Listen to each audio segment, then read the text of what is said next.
Welcome back to On the Ball, the podcast series from the Vanderbilt Sports and Society Initiative. I'm Andrew Maraniss, and I am so excited to have reporter and author Danny Funt with us today, as well as a colleague here at Vanderbilt, professor of marketing, Eric VanEpps, who I had a pleasure of meeting a couple of months ago prior to a Vanderbilt women's basketball game. Danny and Eric, thank you so much for joining the show today. Glad to be Thank you. with you. And Danny is the author of Everybody Loses, The Tumultuous Rise of American Sports Gambling, which is a topic that he has heavily reported for the Washington Post and other outlets over the years. Eric is working on research on how participation in sports gambling leads to sort of acceptance of antisocial behaviors among people. And I'm really interested in learning more about that. Danny, start with you. There's so many questions I have, or so many different ways to take this, but I think one thing that everybody can relate to, whether they've really, read your book or studied this issue, is you can't avoid the fact that things have shifted so much just over the last, and maybe you can define the years, but it seems like leagues used to be preaching against gambling. Now they're, in partnership with gambling companies. I didn't have to worry about driving my kids to school and being bombarded with sportsbook billboards when they were little. Now, like, I don't know how many will pass on the way to school every single day. You used to have maybe Jimmy the Greek on one show on the weekends. Now, every sports network is not only running odds, but having their personalities on commercials, like promoting gambling. Like, what were the confluence of factors that changed everything in this country, and where do you pinpoint when it happened? I'll just say it's changed so dramatically, and it really undermines one of the main arguments for legalization, which was you wouldn't actually grow the number of people betting. You would simply transition them from the black market to a taxed and regulated legal market.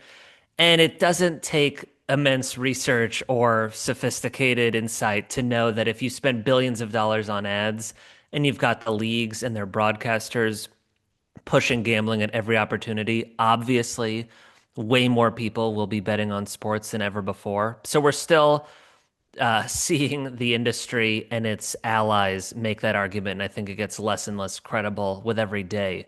As for what changed, one of the big turning points was Adam Silver, the commissioner of the NBA, writing an op-ed in 2014 that came out in favor of regulation. It was shocking at the time because he had just replaced David Stern, who was about as anti-gambling as they come, and also because the NBA had joined the other professional leagues and the NCAA in fighting New Jersey's effort to overturn the federal ban on bookmaking that had been the law since 1992. So a lot of those leagues, I'm told, felt very blindsided that Adam Silver goes in the New York Times and undermines everything that they had been arguing in court. And from there, that really set in motion the gambling industry's campaign to convince the leagues that this would be in their best interest, to get them ready so that if the Supreme Court eventually struck down that law, they would be poised to convince all the other states that this is worth cashing in on. And that's kind of why we are where we are today, is because Adam Silver stuck his neck out and said this would be good for sports and good for America if this were legalized. And with 8 years of evidence of how legalization has played out, we can look back on that op-ed and roll our eyes at some of the things he was saying, but it was a real turning point. Is it just a matter of greed?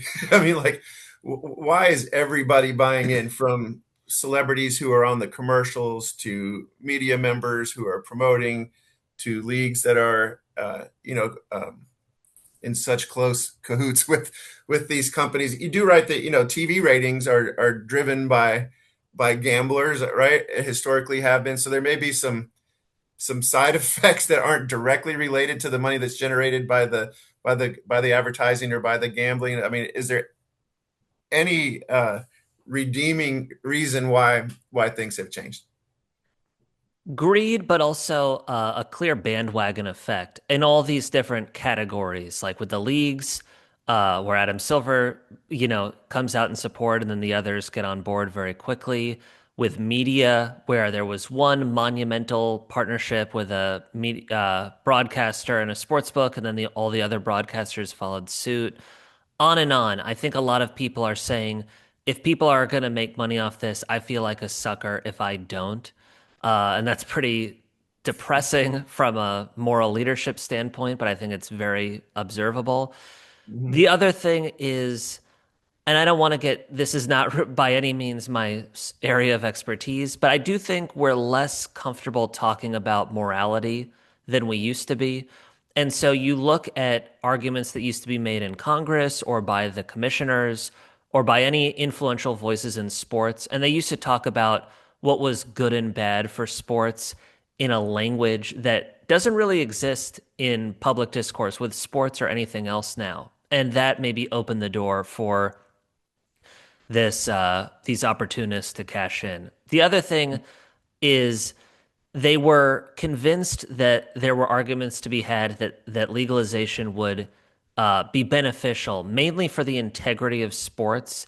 And as the argument went, you've got tens of billions of dollars and maybe more than that being wagered illegally in the US every year. We can't track that. We can't see if someone's betting who shouldn't be, or if there's a shift in the odds in one of these offshore markets that might be an indication that the fix is in.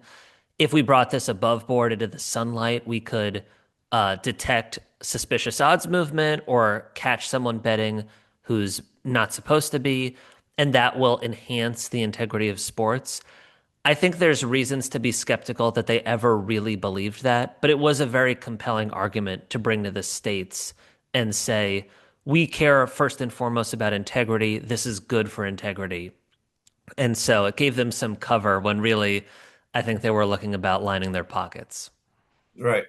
I mean, the title of the book is Everybody Loses. Are there any winners? I mean, it seems like there's a lot of people making money. In what way are they losing also? One aha moment that made me drew me to that title was realizing just how many sports books aren't making money. How something like 60 operators flooded the marketplace after that first wave of states to legalize around 2019, 2020. Obviously, the pandemic coinciding supercharged this because a lot of states were looking for a quick way to correct their budget issues or make up for budget issues.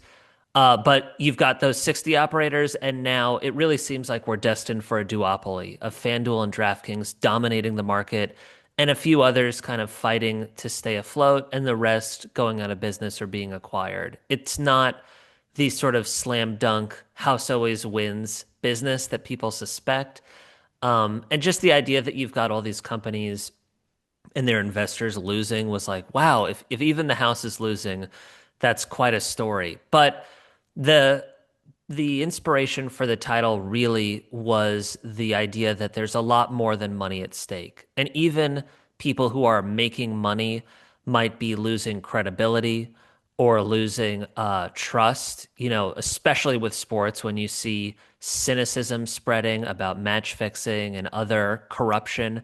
I think the lost trust is really damaging and pervasive.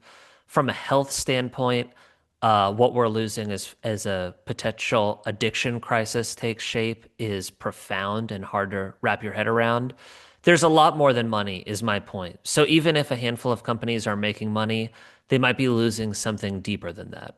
In society, we all lose, and which leads to Eric. I'll come back with many more questions for you, Danny. But um, Eric, I don't believe that sports gambling has been a focus of your lifelong scholarly work. But how did you come to your interest in studying this issue, particularly how gambling leads to this antisocial behavior? Yeah. So I'm trained in behavioral economics, and a lot of that research thinks about risk preferences, but I would say uses quite stylized experiments and literature to think about how we think about gambles, gains, and losses, and all of that. And it felt really different from the really active pushing promotional marketing that we've been seeing around sports gambling, to think about a stylized bet in kind of a casino atmosphere, where you go in, you pick a particular game to bet on, or you bet on a poker game or a roulette, a spin of the roulette wheel, feels very different from multi-leg parlays and being pushed during games to consider updating your bets and all of that. So seeing in my lived experience as a sports fan, as somebody who engages in the culture, seeing sports gambling pushed me so actively, and trying to reconcile that with the behavioral economics literature on gambling, felt like there may need to be some updates, or there may be some different things going on. So I've been thinking over the last now 2 or 3 years that I've had enough kind of expertise and a network and all of that to think about sports gambling. And now it's a question of, well, what are the research questions that we can tackle?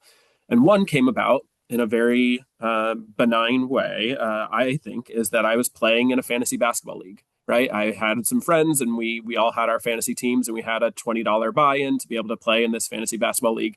And I was finding myself spending hours and hours and hours through the course of this basketball season thinking about my team, updating, going on the waiver wire, picking up players. And the amount of time I was putting into it, this is to think about the everybody loses. I might have came out second or third place in the league. I might have won back my buy-in, right? I didn't lose money on all of this, but the time that I spent on it was its own loss. And then on top of that, I felt this weird emotional disconnect and change in how I was consuming the sport. Basketball has been one of my favorite sports to watch. I've always been a San Antonio Spurs fan, dating back to Tim Duncan's rookie season. Like they're this team that I love. And yet, because I didn't have Victor Wembanyama on my fantasy team, I had this push and pull where I should have been delighted at his success and his growth as a player. And yet I resented that he was doing well for somebody else's fantasy team. And so this year, I said, I'm out of the league. I stayed in the group chat because I wanted to stay with my friends. I even offered to do my buy-in so I could still talk about basketball with my friends. But I said, I don't want to have a team this year because I want to watch the Spurs play this year. And I don't want to have like this conflict of interests at play when I'm watching my favorite team have a really successful season simply because they weren't on my fantasy team.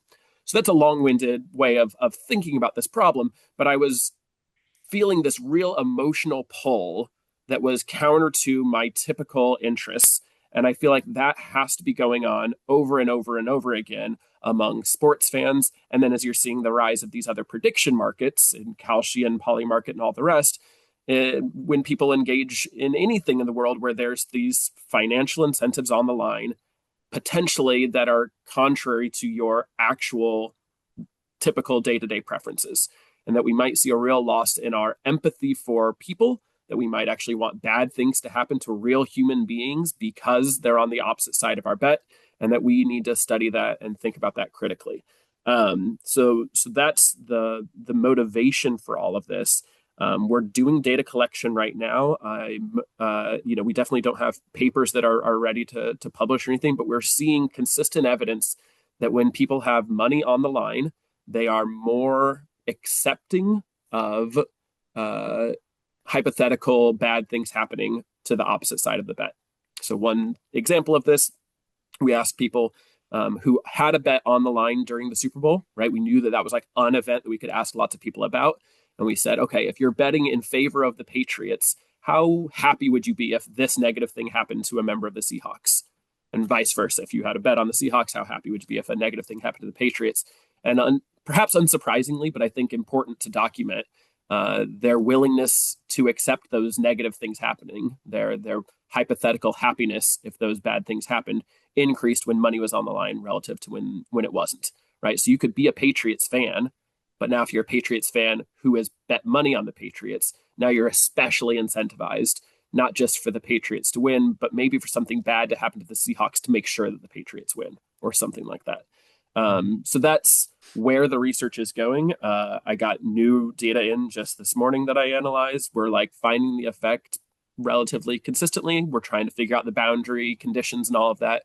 So exciting work in that I think it's really important, depressing work in a very in another way in terms of this acceptance of antisocial events happening. I will say this research is in collaboration with Jackie Silverman, who's also here at Vanderbilt, and then Ike Silver, who's at University of Southern California. So we're excited about this, but plenty more to do to really map out the shape of this effect.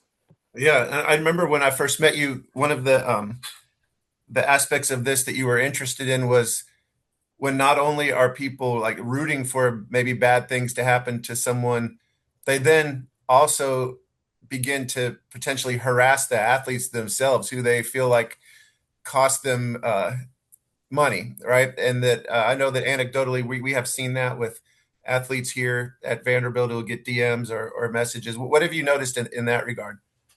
So it's only anecdotal at this point. I think we need to go out and do actual interviews and all of that to get a sense of what's going on. I'd be delighted to talk to Vanderbilt athletes and other athletes about this. But exactly right. And Danny talks about this some in his book as well. Like the amount of harassment that is occurring because of gambles, I would say both after the fact, like harassing people who lost them money, but also during the events has just skyrocketed. I saw that during the Masters, somebody was kicked out for heckling Rory McIlroy. And my wife asked me, she's like, why on earth would you go to all the effort, all the like going through security and everything to get into the Masters, this like once in a lifetime experience as a fan to get to go to the Masters just to heckle somebody? I'm like, oh, I'm sure he had a bet. I'm sure he was gambling against Rory McIlroy. I don't know that. I don't have actual evidence, but I think these anecdotes are pretty compelling, and I want to, like I say, pair them with really objective, clean research to try to think through all of this. But Danny can especially speak to some of the stories you've documented about this harassment as well. Yeah.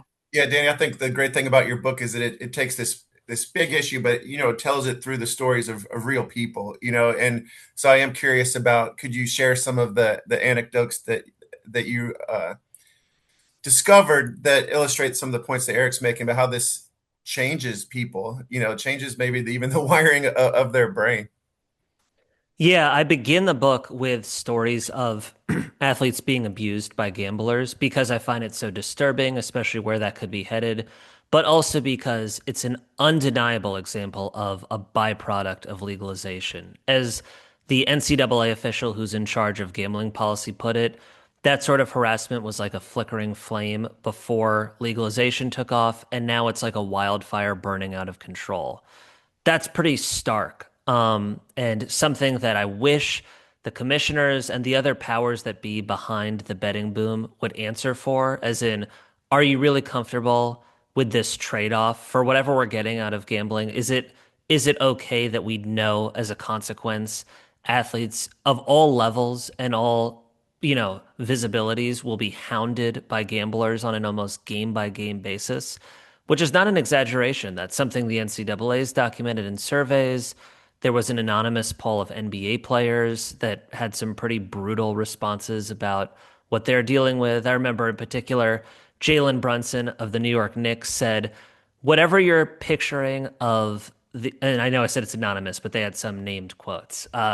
He said, whatever you're picturing of the kind of messages we're getting from gamblers, just know it's way, way worse than that. And I've seen some of those, and it's just gruesome and demented. So that's bad enough. But when it could actually lead to violence, that's even more alarming. And there have been arrests for people making credible death threats.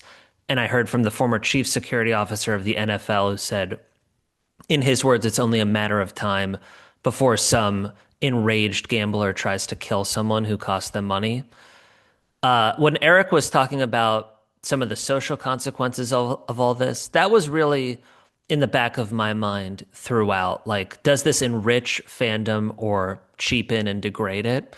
And in the book, I'm focusing a lot on what could be called predatory business tactics from the sports books and negligent regulatory actions from the states.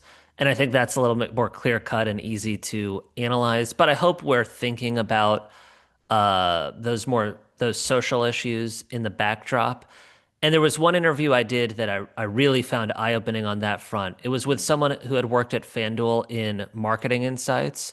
So she basically did a lot of customer surveys. And she said, Yeah, we talk about it as this social activity, and you have your group chats, and you go to bars with people to watch games you've bet on. But what we find in our surveys is a lot of men, especially because it's overwhelmingly a male activity.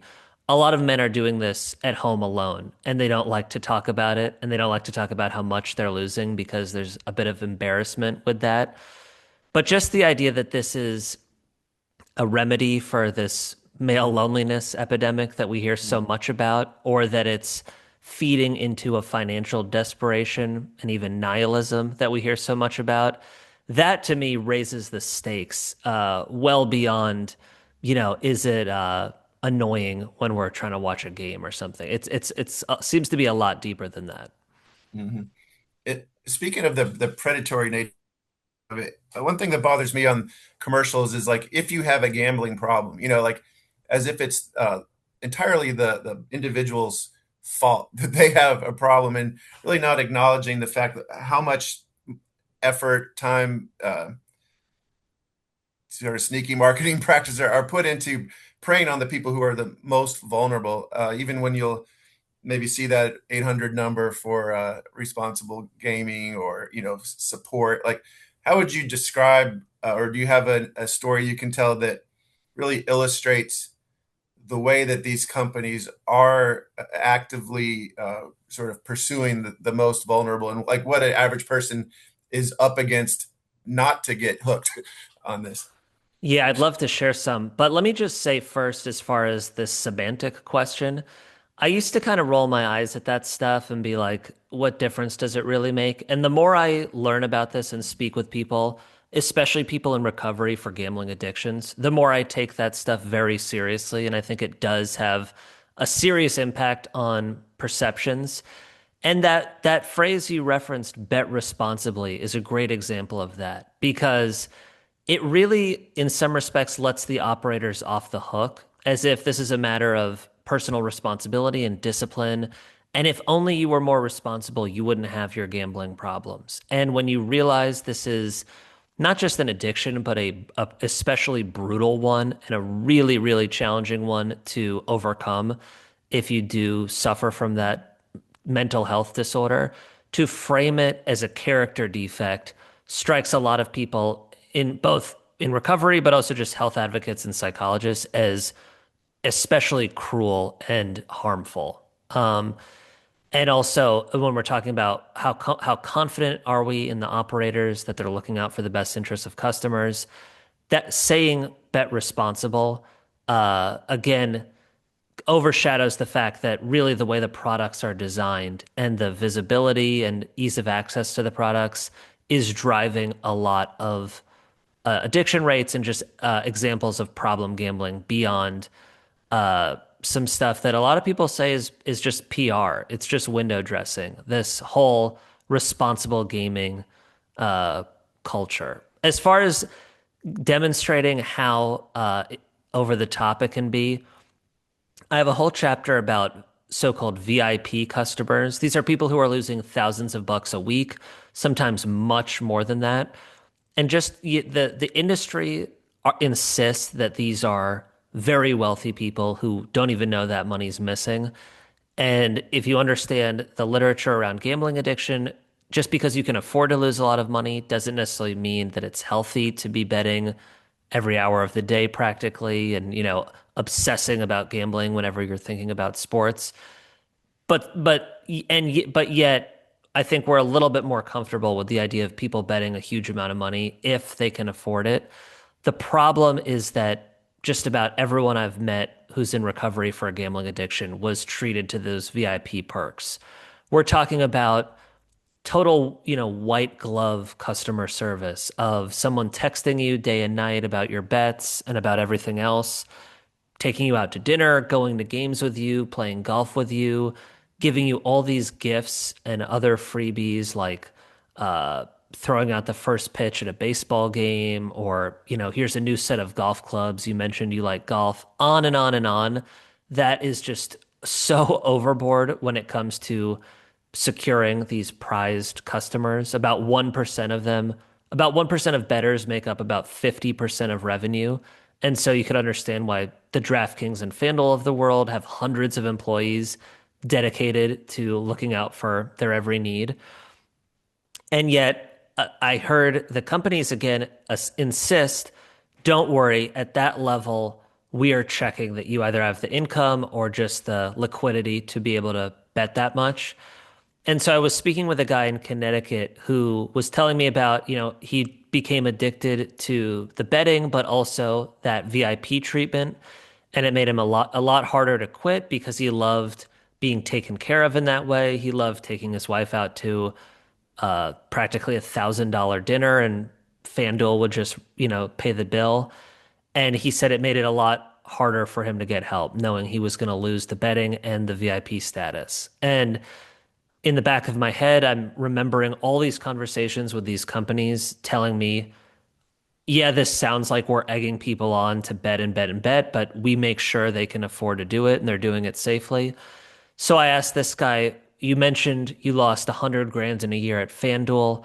What were you doing for a living at that time? And he said, I was a server at a cheesecake factory making 65 grand a year. And obviously, FanDuel either never checked that or didn't do anything about that. And it's not that surprising, but it really underscores why that maybe is the most ethically fraught side of the business because they're pressuring people in such extraordinary ways to bet at a terrifying frequency. And obviously, they're catching problem gamblers in that net along with just ultra rich people. And you mentioned hundreds of people maybe providing that white glove service, and you found it one of these companies, what, one person working on the quote unquote responsible gaming Oh my side? gosh. Yeah, that had to be the most like jaw on my floor phone call because I'd been hearing this was at a company called PointsBet that's since been acquired by Fanatics, but PointsBet was in more than a dozen states, had a few 100,000 customers, did real business, and made a big splash several years ago. And all of these people, whether it was in marketing or at the VIP side or the so-called traders who are approving and rejecting each bet, all of them said whenever there was an issue that seemed like a responsible gaming concern, they would run it by RG, the acronym for responsible gaming. So hearing that over and over, I assume it must be this sprawling department inside PointsBet. And when I finally interviewed the person who oversaw that department, I said, I don't expect you to know the exact number of people working under you, but just ballpark it. Like how many people were working with you in RG? And she laughed and she said, yeah, no need to ballpark it. It was just me. One person responsible for this sprawling business. It's a joke. And it shows how unserious they are about actually investing in that side of the business. And the skeptic would say, because the business can't exist without people going overboard. There is no model for a profitable sports book that doesn't involve people losing way more than they can afford. So uh, you should bear that in mind when you think about states arguing, we have this under control. These companies can be trusted to self-police. Man, Eric, back to you. When you study the social implications of all this, and you mentioned the prediction markets now, Yeah. and so it may not just be the case of someone, wishing an athlete to pull a hamstring, but for what time is a first bomb going to drop, in a war? What do you see as the social implications of a society that is betting on literally everything? Yeah, I mean, you can make an argument that any kind of futures market, take it back at like a financial investment, any kind of a futures market is of course moved by big geopolitical events like wars and elections and all of that. And so, you know, you could always trade on the price of oil or different commodities. What's different here, I would say, are two things.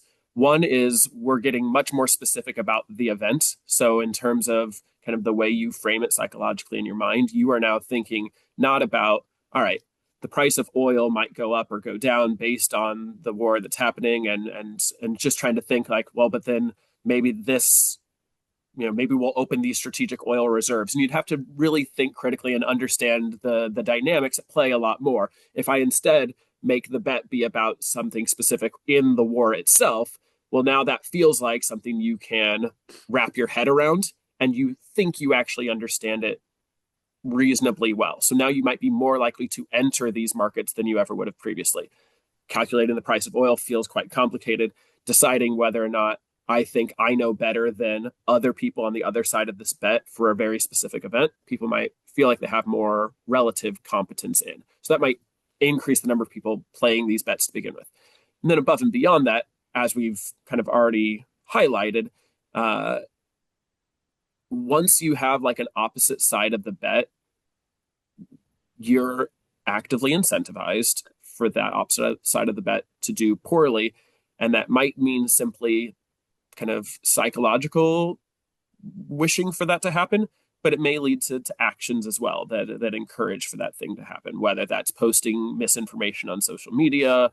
I think there's also more ways for us now than ever before to influence others and influence these events. You're even seeing some of these events on prediction markets that are specific to individual people. John Oliver, on a recent episode of Last Week Tonight, highlighted these prediction markets. And one of them was like, what words will be said on an earnings call for one of these AI companies? And so the CEO or one of the people on the earnings call just kind of jokingly looks at the market, sees what those words are, and just rattles them off.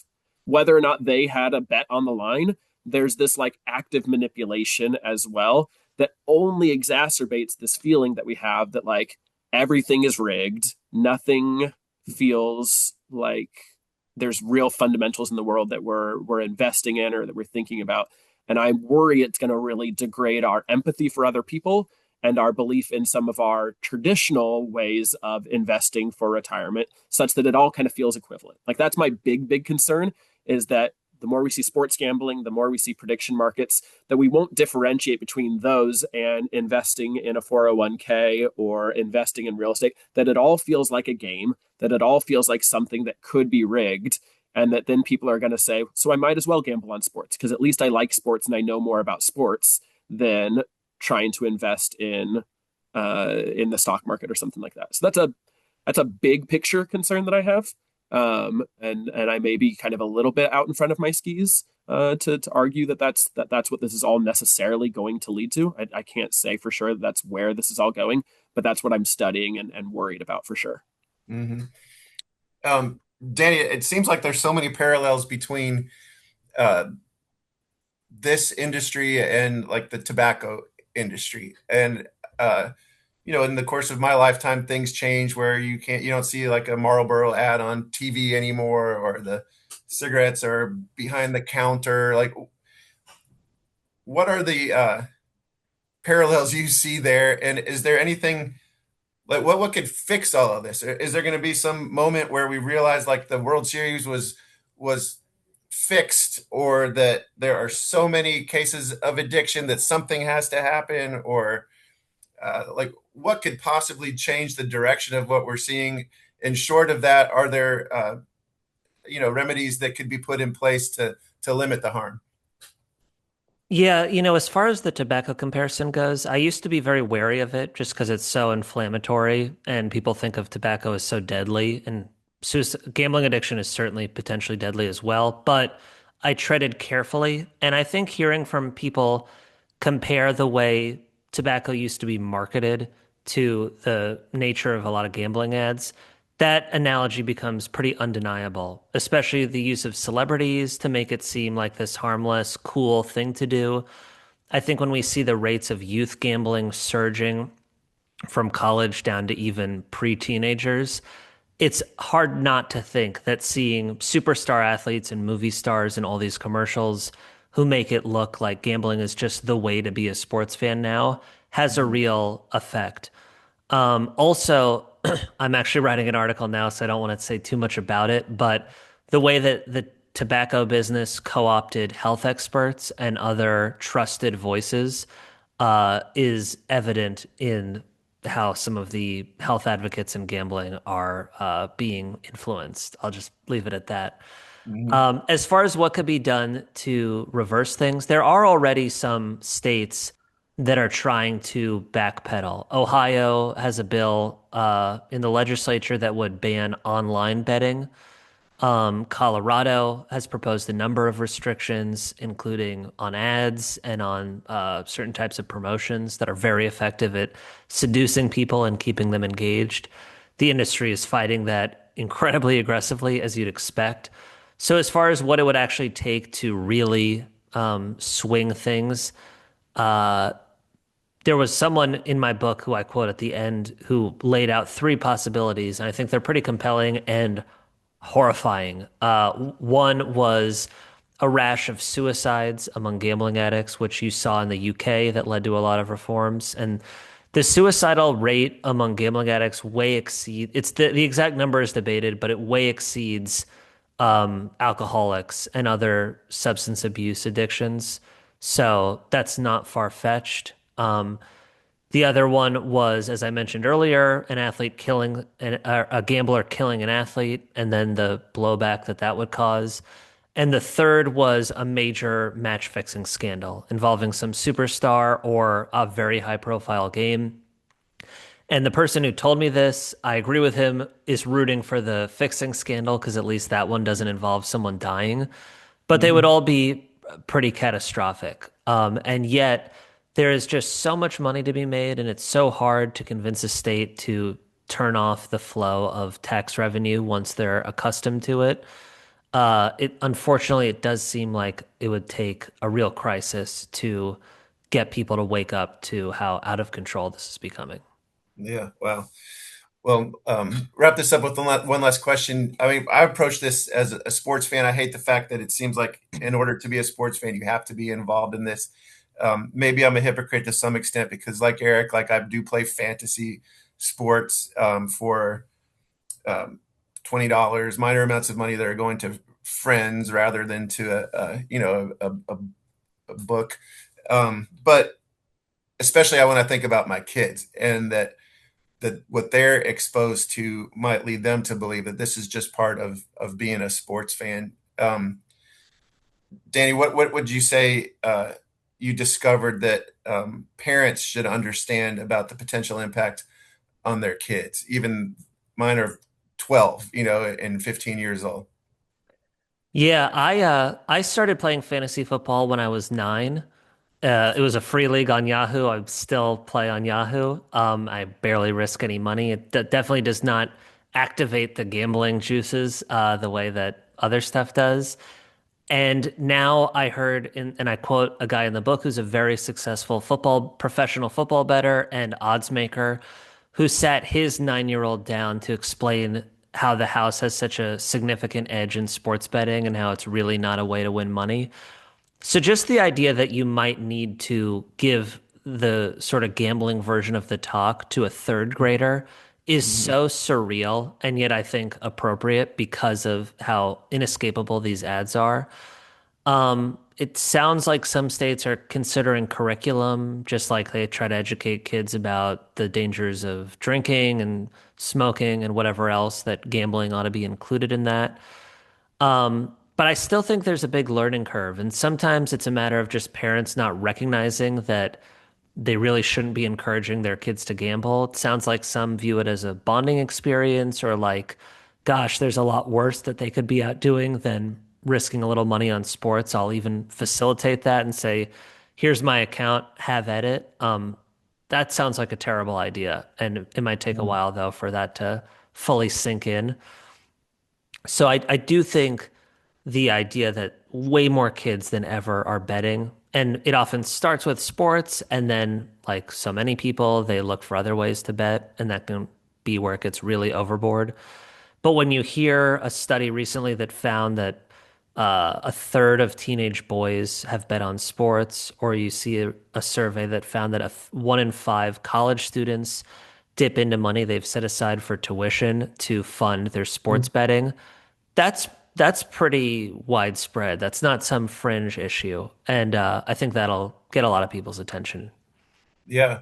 Eric, as someone that's around young people at a university, anecdotally, like what's your experience with college students in gambling, and even beyond that, what you're after with this study and seeing how participation can lead to just a lack of empathy. When you think about that among this cohort of young people, it seems like an especially vulnerable or dangerous time for them to be developing those ways of looking at the world.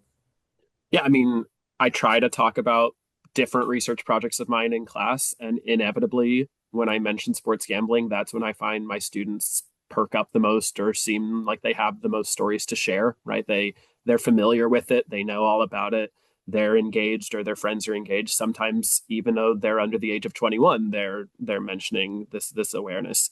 I've like wondered for the longest time why there wouldn't be kind of geolocation regulations on gambling on college campuses or high school campuses or some of those things.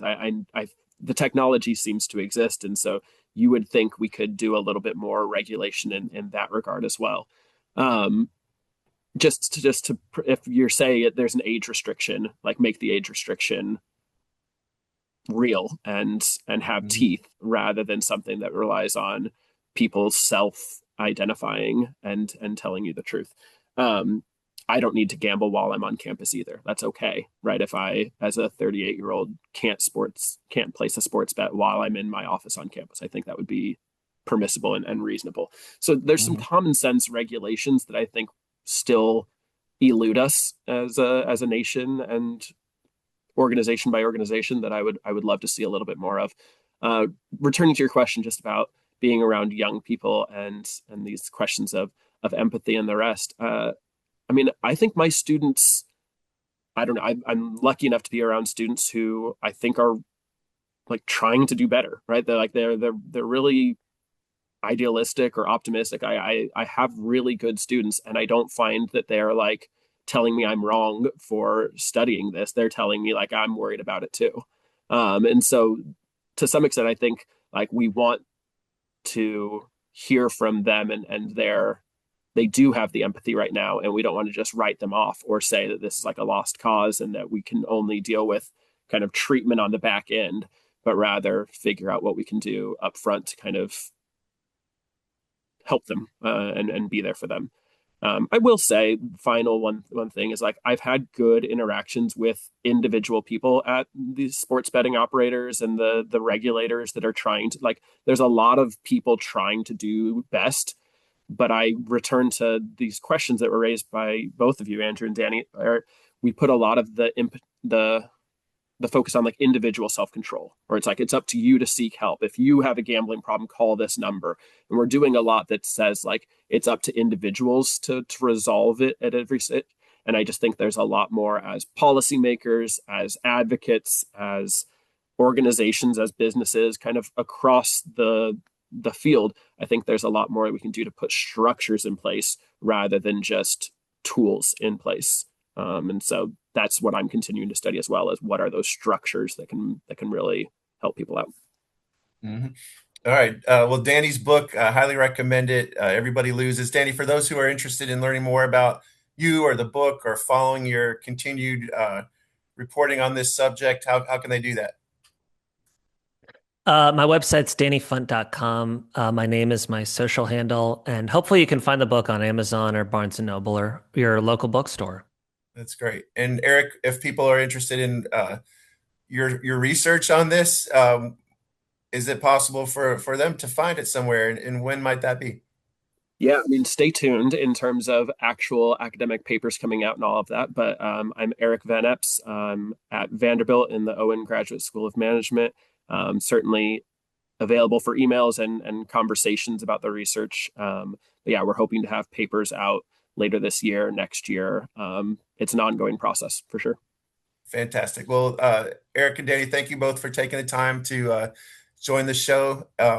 Look forward to following both in the future. It's a topic that is not going away. I know there's going to be a course taught through the Vanderbilt Sports and Society minor on campus on this topic of sports gambling. So maybe you'll both have a chance to speak to that class at some point in the near future. Have a great day. Thanks again.